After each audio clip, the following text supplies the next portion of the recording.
언더독이라는 단어가 있습니다. 혹시 한번 들어보셨죠? 이게 원래 이 뜻은 버려진 개. 그래서 그거를 좀 비유해서 사회적 약자라고 표현합니다. 그런데 이제 뉴스나 이런 데 보면 그래서 언더독의 반란이 일어났다. 이런 뉴스들이 가끔 일어납니다. 그런 뉴스의 내용은 주로 경기나 아니면 어떤 스포츠 같은 데서 도저히 이길 수가 없는 팀들, 그러니까 객관적인 전력상 훨씬 A팀이 앞서는데 B팀이 이길 확률이 별로 없어요. 그런데 이 B팀이 A팀을 정말 극적으로 이겼을 때, 그럴 때 많은 기사에서 언더독의 반란이 일어났다라는 표현을 씁니다. 이처럼 사람들은 그런 언더독의 반란을 보면 열광하는 거죠.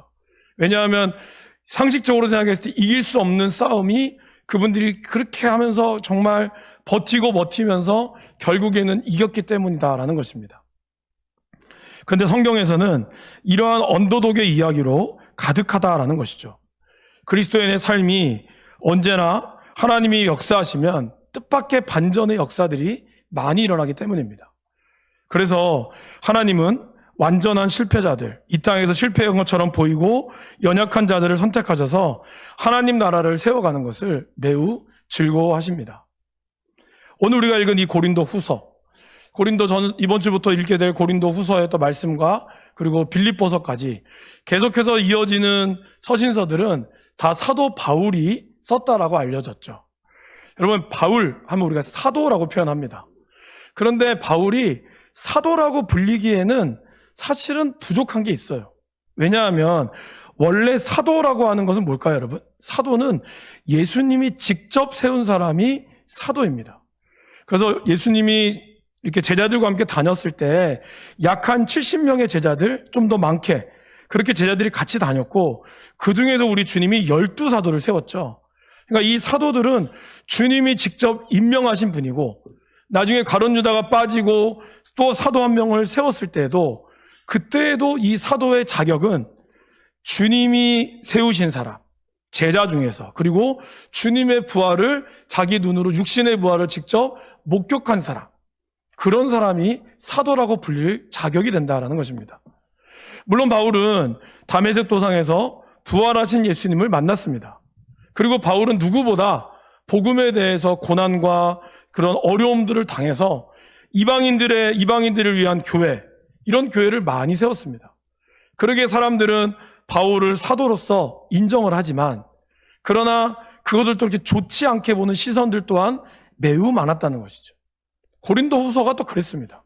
그래서 사람들이 이제 바울이 떠나고 나서 고린도 교회에 얘기한 게 그겁니다. 과연 바울이 사도가 맞습니까?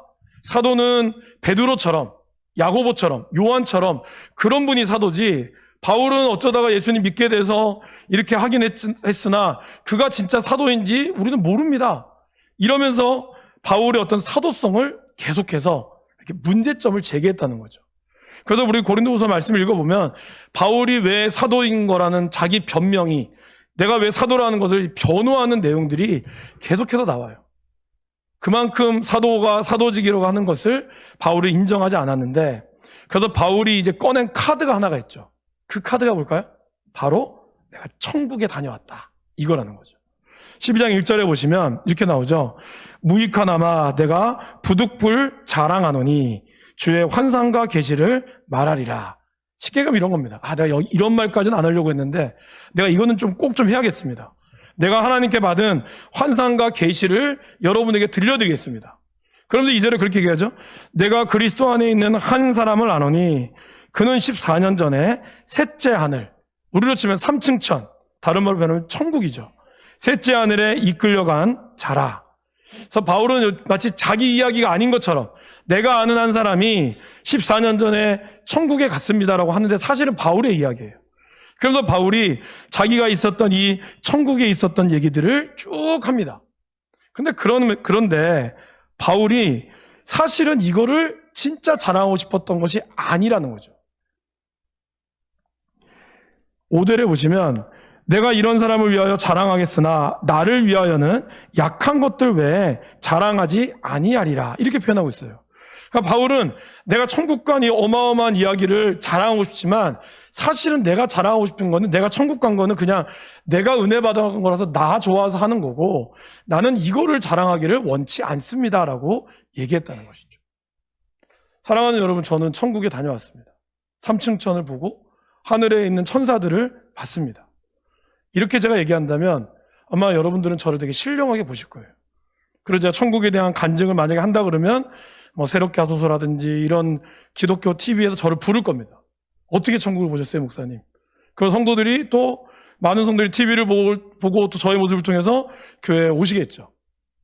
그런데 만약에 제가 여러분에게 저는 목소리도 안 좋고 얼굴도 이상하고 성격도 괴팍하고 소심하고 속도 좁습니다. 그런데 하나님이 이런 저를 사용하셨습니다. 할렐루야! 하면 여러분들은 아멘 하시겠지만 속으로 뭐라고 생각할까요? 아, 목사님 속이 좁구나. 저렇게 속 좁은 게 뭔가 저런 얘기하면 앞으로 삐지겠지? 아, 조심해야겠다. 우리가 그럴 수 있다라는 거죠. 그러니까 어떻게 보면 사람들이 자기의 강점을 이야기함으로써 뭔가 신령한 거를 드러내길 원하지 이렇게 자기의 약점을 드러내고 싶지는 않다라는 것입니다. 사람이 그렇지 않습니까, 여러분? 누군가를 잘 되게 하지는 못해요. 그러니까 내가 저 사람을 칭찬한다고 해서 다른 분들이 그 칭찬을 듣고 아, 이 사람을 써야겠다. 이런 것보다는 오히려 저 사람을 안 되게 하는데 우리의 말이 더 힘이 있다는 겁니다. 누군가 약점을 이야기하는데. 저 사람이 뭐 좋은 거는 잘 모르겠는데, 아, 글쎄 그 사람, 잘 모르겠네. 딱 이 한마디만 딱 해도 수많은 사람들이 아, 저 사람 이상한 사람이구나. 이렇게 생각한다는 거죠. 그러니까 사람들은 그러기 때문에 자기의 장점보다는 자기의 약점을 드러내기를 원치 않고 오히려 장점을 드러내기를 원한다라는 것입니다. 제가 우리 교회 왔을 때 이제 면접을 이제 보고 설교 끝나고 점심을 먹고 면접을 이렇게 인터뷰를 했습니다. 10명의 교회의 청빙 위원분들과 쭉 이야기를 이렇게 잘 이렇게 했습니다. 잘 이끌어 주셔서 편하게 했어요. 이제 뭐 제가 저의 단점을 얘기하겠습니까? 얘기 안 하죠. 계속 이제 좋은 얘기를 한 거죠. 한 장로님이 저희 아내한테 물어본 거예요. 사모님 계속 이게 좋은 얘기만 목사님이 하셨는데 사모님이 보시기에 목사님의 단점이 뭡니까? 그 얘기를 일단 물어보는 거예요. 그러니까 제 아내가 굉장히 지혜롭게 단점인 것 같으면서도 장점을 얘기한 거죠. 그러니까 장로님도 한마디 하셨어요. 다 자기 자랑이네요. 딱 그렇게 얘기를 하신 거예요.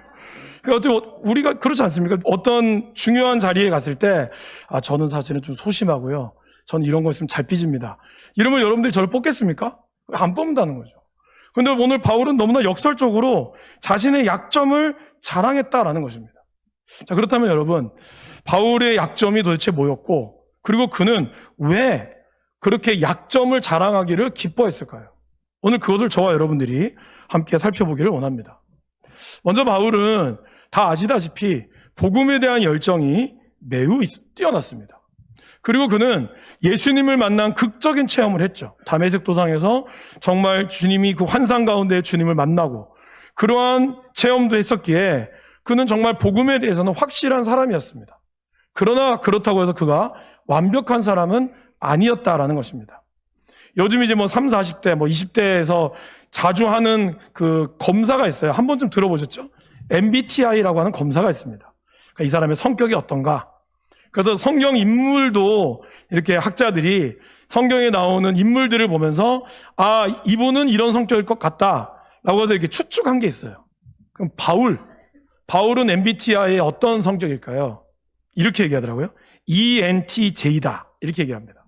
그러니까 이걸 이제 쉽게 얘기하면 E, 외향적이고 N, 직관적이라는 거예요. T, 사고와 판단력이 뛰어나고 J, 좀 분석적이다라는 겁니다. 그러니까 그 말을 보면 바울은 그 말 같죠. 사람들과 이렇게 논쟁하고 토론하는 거 좋아하고 사람들 만나서 복음 전하는 거 좋아하고 또 열정이 있고 그러면서 어떤 판단도 잘하는 그런 분이다라는 것이죠. 굉장히 좋은 것 같은데 사실 이걸 역으로 돌리면 어떨까요? 바울은 매우 독불 장군이었다는 겁니다. 여러분, 바울은 확실한 사람이었습니다. 그래서 그가 예수님을 만나기 전에는 어땠죠? 스데반을 죽였어요. 죽이는 거에 대해서 거리낌이 없었어요. 당연히 내가 할 일을 했다. 그런 그가 이제 곧 다음 며칠만 지나면 다메섹 도상에서도 예수님 믿는 사람을 죽이려고 갔는데 그 중간에 갑자기 예수님을 만났잖아요. 예수님을 만나고 다메섹에 딱 도착하니까 그들을 기다리고 있는 유대인들 앞에서 바울이 어떻게 했죠? 오히려 예수님을 증거하기 시작했어요. 그러니까 유대인들이 당황스러운 거죠. 이게 뭐야? 분명히 우리랑 같이 예수 믿는 사람 핍박하려고 보냈는데 갑자기 이 사람이 중간에 변해서 사람이 180도 달라 보이는 거예요. 사람이 달라지면 이게 죽을 때가 됐다는 말이 있잖아요. 그러니까 이 사람이 당황스러운 거죠. 근데 누가 더 당황스러울까요? 예수님을 믿는 사람도 당황스러운 거예요. 왜? 바울이 너무 갑자기 변했거든. 중간에 바뀐 게 아니라 갑자기 며칠 사이에 예수 믿는 사람 다 죽여라 하다가 갑자기 내가 예수님 때문에 죽겠다 이러니까 예수 믿는 사람들도 저 뭐야? 일부러 스파이처럼 일부러 저렇게 하는 게 아닐까? 그렇게 사람들이 헷갈려 했다라는 거죠. 근데 그것과 아랑곳하지 않고 오히려 바울은 이것에 힘입어 더 복음을 전했다라는 것입니다. 그뿐만이 아닙니다. 바울은 자기의 하늘 같은 선배 베드로 사도가 무할례자들과 밥을 먹다가 도망갔어요. 할례 받는 사람들 앞에서. 그러니까 쉽게 이야기하면 유대인들이 보는데 안 믿는 사람과 밥을 먹다가 믿는 사람이 오니까 도망간 거예요. 무서워서. 혹시 비난받을까 봐. 그거를 바울이 알고 어떻게 했을까요? 좀 덮어줘도 되잖아요. 더 대선배님인데. 바로 비난합니다. 어떻게 그럴 수가 있냐고. 그리고 바울을 도와줬던 사람이 한 분 있죠. 바울이 이렇게 갑자기 변화됐을 때 바울의 변화된 거에 사람들이 두려워했다고 그랬잖아요. 그러니까 예수 믿는 사람도 여러분 생각해 보세요. 신천지 믿는 분이 갑자기 예수 믿겠다고 와서 우리 교회 왔어요. 근데 여러분들이 아는 분이야. 신천지 완전히 목매달았던 분이 갑자기 우리 교회 등록하겠다고 와서 저는 예수를 믿고 이제 신천지 안 믿겠습니다. 그러면 그 사람을 아는 분들이 좋게 볼까요? 잘 됐습니다 하지만 속으로는 저 진짜일까? 저 검증해 봐야 되는 거 아니야? 우리도 모르게 의심의 눈으로 바라볼 수밖에 없을 수 있다는 거죠. 그러니까 바울이 갑자기 스데반도 죽이고 예수 믿는 사람 다 죽였다가 변화가 돼가지고 사도들 앞에 섰는데 그거를 이렇게 좋게 볼 수 있는 상황은 아닐 수도 있다는 거죠. 그러니까 사람들이 두려워했다고 그랬어요. 근데 그럴 때 아닙니다. 바울은 정말 변화된 것이 맞습니다. 그는 정말 하나님의 사람입니다. 라고 변호해 주었고 바울이 나중에 14년 동안 자기 고향으로 가서 있는 동안에 그를 다시 불렀던 사람이 한 분 계세요. 누굴까요? 바나바라고 하는 분입니다. 이 바나바가 바울이 공경에 처했을 때도 도와줬고 바울이 다시 목회할 수 있도록 선교할 수 있도록 도와줬던 분이 그분이 바로 바나바였어요. 그래서 바나바와 1차 선교여행을 같이 갔죠. 그런데 이제 2차 선교여행이 시작할 때쯤에 문제가 하나 생겼다는 거죠. 1차 선교여행 때 같이 갔던 마가라고 하는 바나바의 조카가 중간에 도망갔어요. 젊은 사람이 힘들어서 선교 중간에 포기하고 가버렸어요. 그래서 2차가 시작됐을 때 바나바가 조카 마가를 다시 한번 데려갑시다. 얘가 그래도 2년 동안 정신 차리고 잘할 겁니다. 이제는 괜찮을 겁니다. 바울이 어떻게 할게요? 안 됩니다. 한 번 안 되는 놈은 끝까지 싹 수가 없어요. 완전히 끊어버린 거예요. 그러니까 바나바가 좀 그래도 내가 책임질 테니까 좀 데려가자고. 안 된다고. 얘는 오면 또 사고 친다고. 이렇게 하면서 바나바도 그 위로의 아들이었던 바나바도 화가 나가지고 대판 싸웠습니다. 사도행전에 보면 심히 다투어 피차 갈라섰다고 그랬어요. 바나바는 뒤도 안 돌아보고 실라를 데리고 다른 데로 선교를 떠나버렸고 바나바는 자기 조카를 데리고 선교를 떠났습니다. 그러니까 둘이 같이 이렇게 으쌰으쌰 해도 사실 시원찮을 마당에 완전히 갈라서서 그 길로 바나바와 바울이 같이 선교했다는 기록은 없어요. 근데 그 정도로 바나바는 매우 좋게 얘기하면 강직한 사람이지만 좀 약점을 얘기하면 사람과 상대하기가 쉽지 않은 사람이었다는 것이죠. 그의 외모는 어땠을까요, 여러분? 사진 한번 띄워주시겠어요? 보이십니까? 2세기 때의 바울을 보면서 그린 사람이 이렇게 표현했습니다. 대머리에, 그 다음에 여기 밑에는 없지만 다리가 휘었다고 그래요. 팔자, 오다리라고 그러죠.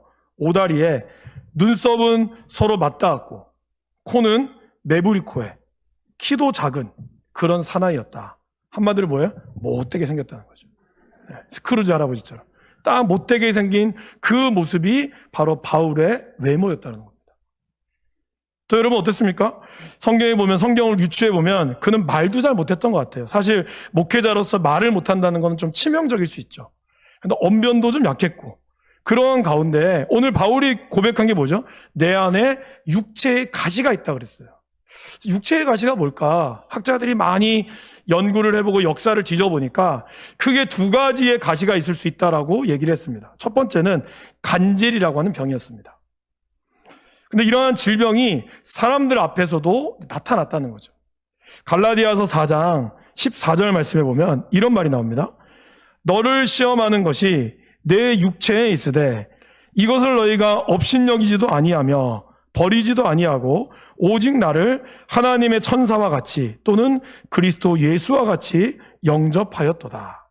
여기서 여러분 업신여기다 이 표현은 침을 뱉는다라는 뜻이거든요. 그러니까 그 당시에 사람들이 지나가는 사람들 중에 침을 뱉는 경우가 있어요. 그 누굴까요? 간질병 걸린 사람들. 그러면 이런 거라고 합니다. 침을 뱉으면 그 침을 맞은 것 때문에 간질이 나한테 안 옵는다. 전염이 안 된다.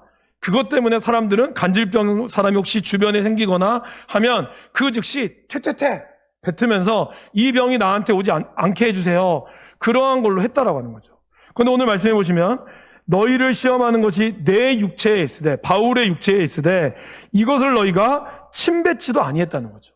그러니까 이것을 봤을 때 바울은 아마 간질병이 있지 않았을까 이렇게 표현하기도 합니다. 또 어떤 학자는 아닙니다. 안질일 가능성이 높습니다라고 표현해요. 눈에 질병이 오는 거죠. 그 근거를 뭐로 두냐 하면 바울이 다메섹 도상에서 걸어갈 때 주님을 만났잖아요. 환상 중에 햇빛 가운데 주님을 만났습니다. 그리고 나서 그가 사흘 동안 눈이 멀어버렸어요. 그리고 나서 나중에 아나니아를 통해서 그 눈이 비늘이 벗겨졌다고 표현하고 있죠. 그래서 그 눈이 먼 것이 아마 평생에 그의 시력이 약해지는 계기가 되었다라고 얘기하는 사람도 있습니다. 이것도 증거가 있습니다. 바울이 갈라디아 교회에게 그렇게 얘기했거든요. 너희가 나를 사랑한다면 너희가 나를 사랑한다는 걸 안다. 아마 너희는 내가 원하기만 하면 너희의 눈을 빼서 나에게 주었을 것이다. 그 정도로 너희가 나를 사랑한다. 이거 표현도 하기도 했고 또 이렇게 표현하죠. 내가 큰 글씨로 너희에게 보낸다. 이 말은 바울 자체가 눈이 안 좋기 때문에 아마 눈에 보이는 큰 글씨를 쓰지 않았을까. 그런 걸로 해서 바울이 간질 또는 안질이었다라는 말을 합니다.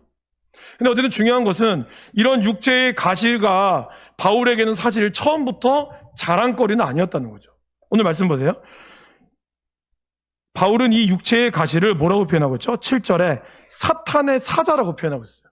그러니까 육체의 가시가 자기에게는 사탄이 나한테 준 시험같이 너무 괴로웠다는 거죠. 그래도 처음부터 자랑한 것이 아니라 8절에는 이렇게 얘기하죠.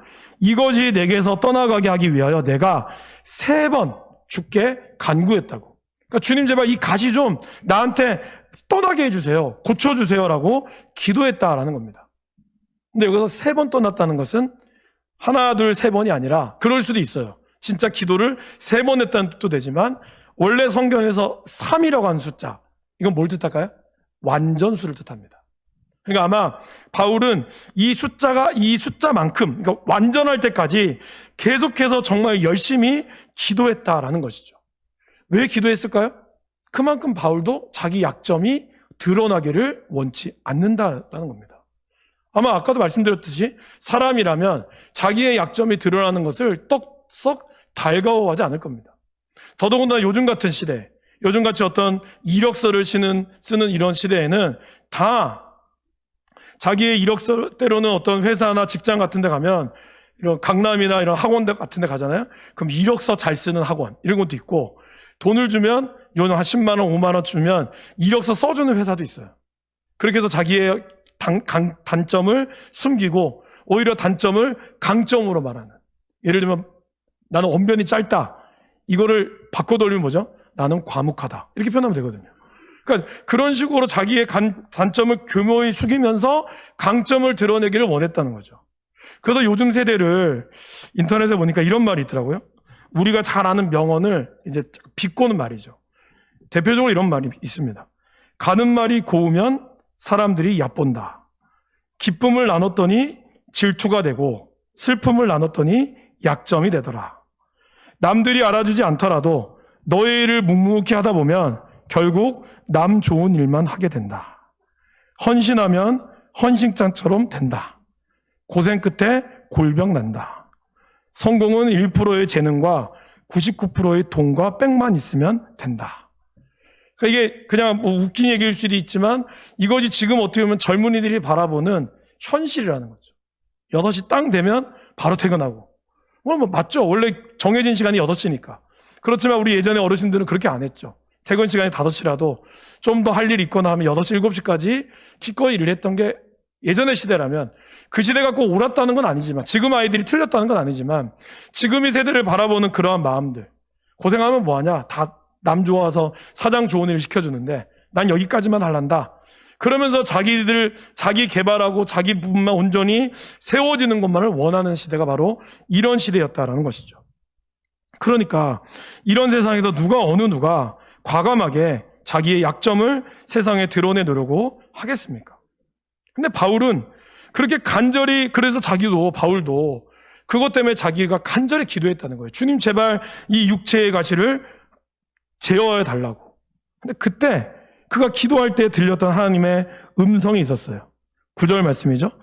나에게 이르시기를 내 은혜가 내게 족하도다. 이는 내 능력이 약한 데서 온전하여 짐이라. 사도 바울이 예수님을 만나고, 그리고 그가 정말 예수님께 기도하면서 바뀌었던 관점이 달라진 거예요. 어떤 걸까요, 여러분? 바울의 목소리는 요즘에 이러한 세태와는 어울리지 않지만, 세상은 강한 자가 이긴다고 얘기하지만 오히려 바울은 약함의 미학을 알고 있었다는 거예요. 우리 주님은 볼품 없었고 우리 예수님은 그 어느 것도 환영받지 못한 자리에 계셨으나, 그래서 그분은 십자가로 비참하게 죽으셨으나 오히려 그 십자가의 죽음을 통하여 우리 주님은 죽음을 이기시고 모든 이름에 뛰어난 이름이 되셨다라는 것입니다. 이런 역설의 원리, 이런 약함의 미학을 바울은 비로소 자기의 약함을 발견했을 때, 그 약함을 제발 없어달라고 기도할 때 하나님은 그에게 그런 은혜를 깨닫게 하셨다라는 것입니다. 예수님 안에서 언더독이 일으키는 이러한 반란을 꿈꾸라고 오늘 바울은 우리에게 권면하고 있다라는 것입니다. 여러분 어떻습니까? 우리 인생은 나의 약점 때문에 인생이 안 된다라고 말하죠. 내가 이것만 있었으면 내 인생 폈을 텐데, 그런 얘기를 많이 하죠. 그래서 나는 집이 가난해서, 돈이 없어서, 백이 없어서, 좋은 대학을 나오지 못해서, 아내를 잘못 만나서, 남편을 잘못 만나서, 애가 아파서, 나는 그래서 아무것도 안 된다, 못한다. 우린 이렇게 말한다는 것입니다. 사실 젊을 때는 삶의 넓이를 넓히고자 애쓰죠. 그래서 좋은 학교 나와야 되고, 스펙도 쌓고, 업적도 키우려고 합니다. 그런데 거기서 머물기만 하면은 사실 안 되는 거죠. 살아보시니까 어떻습니까? 삶에 깊이가 있어야 한다는 거예요. 우리 인생에 담을 그릇, 우리를 사용할 그릇에 넓기만 하면 뭐합니까? 이것을 담을 그릇이 깊어야죠. 그래야 어떤 것도 담을 수가 있죠. 그러한 삶의 깊이는 바로 뭘까요? 우리의 약한 것들마저도 품을 수 있는 깊이가 있어야 한다는 거죠. 그리고 깊이 위에 더 높아지는 것을 추구하는 것. 사도 바울은 이렇게 이야기합니다. 나의 여러 약한 것들에 대하여 내가 자랑하리니 이는 그리스도의 능력이 내게 머물게 하려 함이라. 여러분이 가지고 있는 성경 머물게 9절 하반절에 머물게 하려는 것에 아마 번호가 있으신 분은 그 번호를 따라 내려가면 이렇게 되어 있을 겁니다. 헬라어로 된 장막으로 덮게라고 되어 있을 거예요. 여러분 그 말은 뭘까요? 그리스도의 능력이 내게 장막을 덮듯이 여러분의 인생에 그리스도의 능력이 덮어준다는 거예요. 그리스도의 능력이 덮는다는 건 무슨 뜻일까요? 원래 이 장막은 하나님의 영광을 뜻하는 거거든요. 그러니까 우리의 약함이 드러날 때 하나님의 영광이 오히려 그 위에 머문다는 거예요.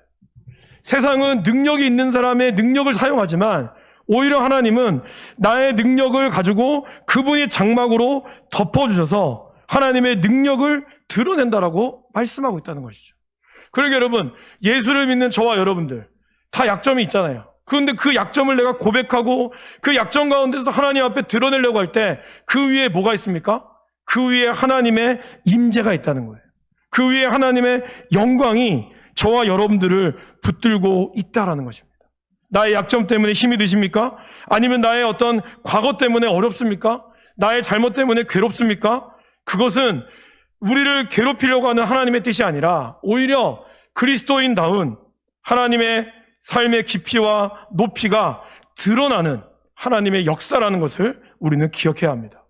그러게 내가 약하다고 느낄 때 오히려 그것이 하나님의 모습이 드러나게 될 것이고, 내 약점을 자랑하는 자, 그것을 인정하는 자에게 하나님께서 그분의 영광이 여러분의 인생을 덮보도 남을 정도로 그런 은혜를 베풀어 준다라고 이야기하고 있습니다. 그러기에 바울은 자기가 약점 말하기를 주저하지 않았다라고 얘기합니다. 바울이 만약 예수를 만나지 않았다면, 다메섹 도상에서 예수를 만나지 않았다면 그는 여전히 유대인들한테 사랑을 받으며, 그리고 산헤드른 공의에 아마 우리로 치면은 총회장이 될 수 있는 그러한 자리가 있었습니다. 그의 출신도 그랬고요, 그의 가문도 그랬고요, 얼마든지 그는 그러한 영화를 누릴 수 있었습니다. 그러나 하나님은 그의 강점을 내리시고 오히려 그의 약점을 하나님이 들어쓰심으로 바울은 그것을 자랑하고 나아갔다라는 것입니다. 이유는 바로 그리스도를 위하여. 10절에 이렇게 얘기하죠. 내가 그리스도를 위하여 약한 것들과 능욕과 궁핍과 박해와 곤고를 기뻐하노니. 이걸 기뻐하는 사람이 누가 있어요? 그런데 바울은 이것으로 인하여 그리스도가 영광받을 수 있다면, 기꺼이 나로 인하여 예수님의 강함이 드러날 수 있다면 기꺼이 나를 사용하여 주옵소서라고 그는 얘기했다라는 것입니다. 집사님, 혹시 첫 번째 사진 한번 보여주시겠어요? 여자분 혼자 나온 사진. 여러분 누군지 아십니까? 네, 저분이 이지선 자매님이시라고 합니다. 그 다음 사진 보여줄까요? 네, 저 오른쪽에 아마 저 사진은 보셨을 거예요. 대학교 4학년 때 교통사고를 당해서 음주운전차에 치여서 전신 화상을 입고, 그리고 몇 차례 한 몇 년에 걸친 수술 끝에 그나마 저 모습이 나온 거죠. 손가락도 없는 이지선 분인 교수님이시죠. 이지선 교수님의 사진입니다. 저분이 쓰신 지선아 사랑해는 음주운전 차량에 치여서 그가 고생하고 차라리 날 죽여달라고 얘기했던 그분의 고백이 이제 조금 힘든 시간들을 보내고 나서 그의 고백을 이렇게 하고 있습니다. 모든 걸 잃은 것 같지만, 아무것도 할 수 없게 되어버렸지만, 가고 싶은 교회도 성가대도 학교도 마음대로 갈 수 없지만, 그렇게 모든 걸 잃은 것 같지만 약한 가운데, 상처투성이 몸 가운데 짧아진 손가락에도 하나님은 생명을 주시고 소망을 주시며 날마다 하나님을 향해 손들고 찬양하고 싶은 마음을 주십니다. 여러분, 우리의 연약함들이 있죠. 다 약점이 있습니다. 감추고 싶은 것들이 있을 겁니다. 그러나 여러분, 오히려 하나님은 그러한 약점을 통하여 여러분들 사용하시고 드러낸다는 것을 기억할 수 있기를 바랍니다. 오늘 우리 주보에 100가지 감사 제목을 제가 이번 한 달 동안 여러분들 좀 적으셨으면 좋겠습니다라고 넣어놨습니다. 그리고 이제 매일 하루에 한 장씩, 하루에 한 절씩 쓰면 약 한 20일 동안 성경을 필사할 수 있는 성경 구절을 적어드렸습니다. 찾아보시면서 하루 한 절 하나님이 나에게 어떠한 감사를 주시는가를 찾아봤으면 좋겠고요. 특별히 100가지 감사에서 나에 대한 감사, 여러 감사들을 여러분들이 찾아보셨으면 좋겠습니다. 그런데 아무리 봐도 감사밖에 없고, 그냥 감사는 없고 나의 약점이나 나의 연약함만 드러낸다면 그거를 쓰세요, 여러분. 왜요? 그것 가운데 역사하시는 하나님께 감사하면 되거든요. 나의 좋은 점을 찾는 것도 물론 당연히 감사할 일이지만, 나의 연약한 점, 나는 소심하고, 나는 성격도 그렇고, 나는 어떻고, 이런 약점들을 과감히 써보세요. 그리고 하나님, 이러한 약점조차도 하나님 나를 쓰시려면 나를 기꺼이 사용해 주십시오.